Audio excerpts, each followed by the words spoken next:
عن أبي هريرة رضي الله تعالى عنه عن النبي صلى الله عليه وسلم قال إن الله تعالى يقول يا ابن آدم تفرق لعبادتي أملأ صدرك غنى وأسد فقرك وإلا تفعل ملأت يديك شغلا ولم أسد فقرك রাসূলুল্লাহ সাল্লাল্লাহু আলাইহি ওয়াসাল্লাম বলেছেন, আল্লাহ তাআলা ফরমান, হে আদম সন্তান, তুমি সমস্ত ব্যস্ততা ছেড়ে আমার ইবাদতের জন্য নিজেকে নিয়োজিত করো।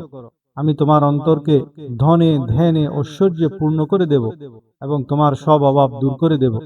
আর তুমি তা যদি না করো তবে আমি তোমার দুই হাতকে দুনিয়ার কর্মব্যস্ততায় ডুবিয়ে দেব এবং তোমার অভাব অনটন কখনোই শেষ করব না। সুবহানাল্লাহ।